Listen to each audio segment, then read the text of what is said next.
2021년 9월 15일 우리에게 이 새벽에 주시는 하나님의 말씀은 골로새서 4장 1절 말씀입니다. 신약성경 골로새서 4장 1절 말씀을 봉독합니다. 상전들아, 의와 공평을 종들에게 베풀지니 너희에게도 하늘에 상전이 계심을 알지어다. 아멘. 오늘 본문 말씀의 앞장인 3장 22절에는 종들아, 모든 일에 육신의 상전들에게 순종하되 사람을 기쁘게 하는 자와 같이 눈가림으로만 하지 말고 오직 주를 두려워하여 성실한 마음으로 하라라고 하였습니다.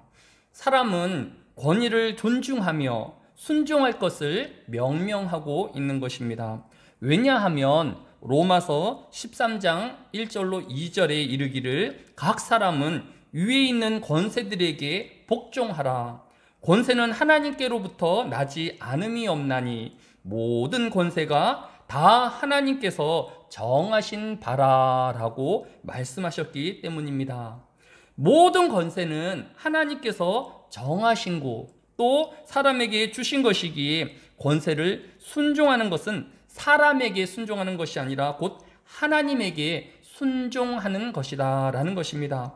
또한 권세를 거스리는 자는 하나님의 명을 거스리니 거스리는 자들은 심판을 자취하리라고 경고하고 있는 것을 볼 수 있습니다. 권위를 거스리는 것은 권세 가진 사람을 거스리는 것이 아니라 그 권세를 주신 하나님을 거스리는 것이다 라고 성경이 교훈하는 것입니다. 예를 들어 성경은 10계명인 5계명을 통하여서 출애굽기 20장 12절에 내 부모를 공경하라 라고 말씀하셨습니다. 하나님은 부모를 세우시고 이 부모로 인하여 자녀들을 낳게 하시며 또 가정을 이루시게 하였습니다.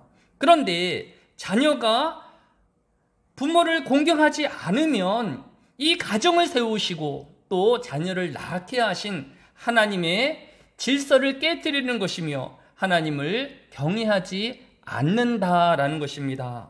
신명기 27장 15절에도 그 부모를 경홀히 여기는 자는 저주를 받을 것이라.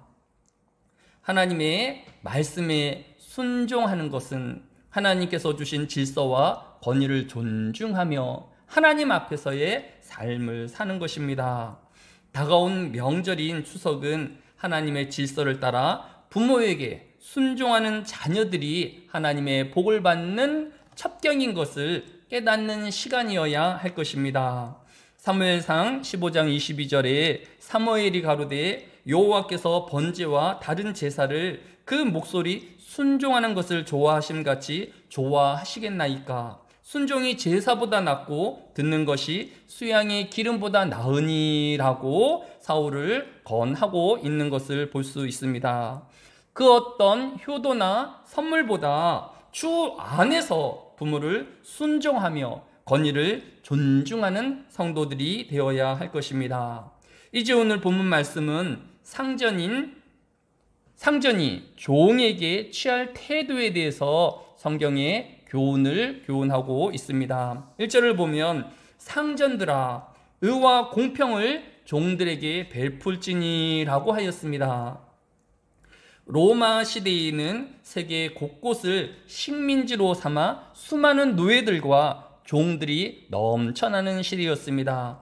이런 시대에 돈과 권력이 있는 사람들은 많은 노예들과 종들을 두고 있었는데 그들에게 노예와 종들이란 그저 수많은 재산의 일부로 여길 만큼 존중의 대상이 되지 못하였습니다.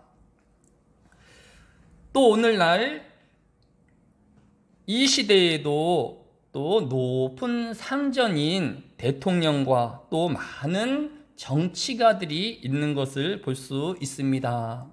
상전들이 또 이 시대의 지도자들과 위정자들이 어떻게 자신의 권위를 사용해야 할까요? 이스라엘의 역사를 살펴보면 다윗을 비롯한 남쪽 유대의 몇몇 왕을 제외하고는 북이스라엘의 대부분의 왕들과 또 대부분의 유다 왕들이 하나님 앞에 바로 서지 못한 것을 볼 수 있습니다. 그들은 수많은 우상 숭배와 또 자신의 욕망으로 자신의 권세를 사용하였던 것을 볼 수 있습니다.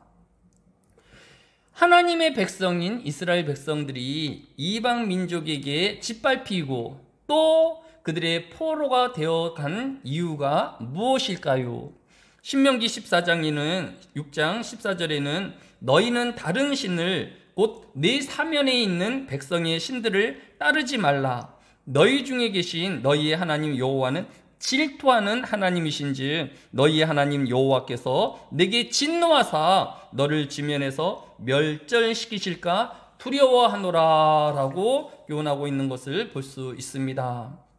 하나님은 이스라엘 백성을 당대의 최고의 군사력을 가진 제국인 애굽에서 해방시키고 또 수많은 족속이 지키고 있는 가나안 땅을 이스라엘 백성에게 주셨습니다. 그런 하나님께서 보호하시고 인도하시는 이스라엘은 결코 멸망할 수 없는 나라였습니다. 그러나 이스라엘 백성들이 하나님을 떠나 우상 숭배하는 순간 더 이상 하나님의 보호하심과 지키심을 보장할 수 없었고 그들은 결국 멸망할 수밖에 없었던 것입니다. 성도는 하나님의 백성입니다. 하나님께서 지키시는 성도는 결코 멸망할 수 없을 것입니다. 그러나 우상 숭배하는 순간 그 하나님의 보호하심과 지키심을 담보할 수 없는 것입니다. 방금 말씀하신 것처럼 하나님은 질투의 하나님이시며 진노하시는 하나님이시며 또 우상 숭배자를 멸절하시는 하나님인 것을 기억해야 할 것입니다. 추석 명절을 앞두고 있습니다. 우리나라와 또 각 가정이 멸망하는 유일한 이유인 우상 숭배하는 것에 멀어질 수 있도록 또 우리가 오직 하나님만을 경외할 수 있도록 기도로 준비해야 할 것입니다. 서기 601년 교황 그레고리 1세는 선교사들이 이제 여러 세계 곳곳을 다니며 선교하는데 그들의 토착 신앙 때문에 많은 마찰이 있고 또 선교가 원활하지 않는 것을 보고받고 이제 그들의 우상과 다투지 말고 그들이 자신의 신앙하는 것을 계속 신앙하도록 허용해라. 더불어 복음을 증거하라라고 선교 전략을 변경하였습니다. 이때로부터 많은 이방의 또 민족들이 신앙을 받아들이면서 또 자신의 우상 숭배를 겸하여 섬기우는 이런 시대가 되어버리고 말았던 것입니다. 지난 주일에 말씀드렸던 것처럼 1962년 제2차 바티칸 공의회가 열렸었습니다.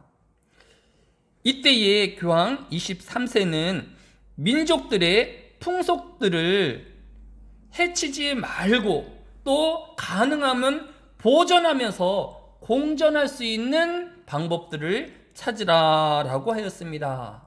이제 카톨릭은 조생 숭배하는 것을 문화와 전통이라고 호도하면서 이제 그런 제사 드리는 것을 돕는 또 여러 방편들을 제시하기까지 하고 있는 것을 볼 수 있습니다.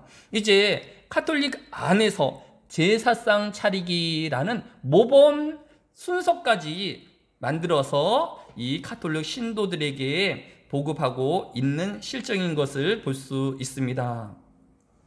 하나님께 순종하는 것을 잃어버린 이스라엘의 왕들과 또 나라의 위정자들이 더 이상 하나님 앞에서 또한 하나님의 경외함을 잊지 않도록 우리가 기도해야 할 것입니다. 상전들아, 의와 공평을 종들에게 베풀지니 너희에게도 하늘의 상전이 계심을 알지어다. 이스라엘의 왕이 또 이 시대의 위정자들이 자신이 최고의 상전이 아니라 그 위에 계신 하나님을 기억해야 할 것입니다.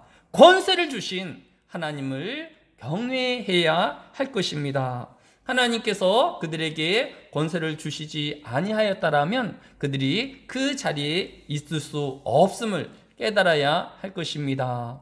이제 추석 명절을 앞두고 또 많은 가정들이 이 차례를 지키기 위해서 또 제사를 준비하는 가운데 있습니다.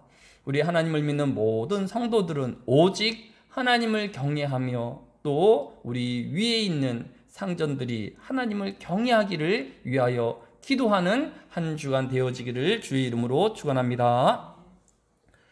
사랑이 많으신 아버지 하나님, 이 한날에도 말씀을 보내어 주셔서 우리로 이 하루를 기도하며 살게 하여 주시고 또 이 나라를 위하여 기도하게 하여 주시니 감사를 드립니다.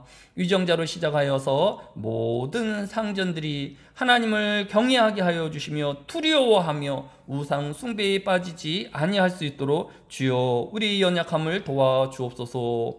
하늘의 교회에 속해 있는 모든 성도들마다 하나님 앞에 복을 받게 하여 주시며 하나님의 저주와 하나님의 지키심을 벗어나지 아니할 수 있도록 믿음 가운데 있게 하여 주시기로 원합니다. 연약한 지체들을 위하여 기도하며 격려하는 이 하루가 되어지게 하여 주옵소서. 감사를 드리오며 예수님의 이름으로 기도드렸사옵나이다.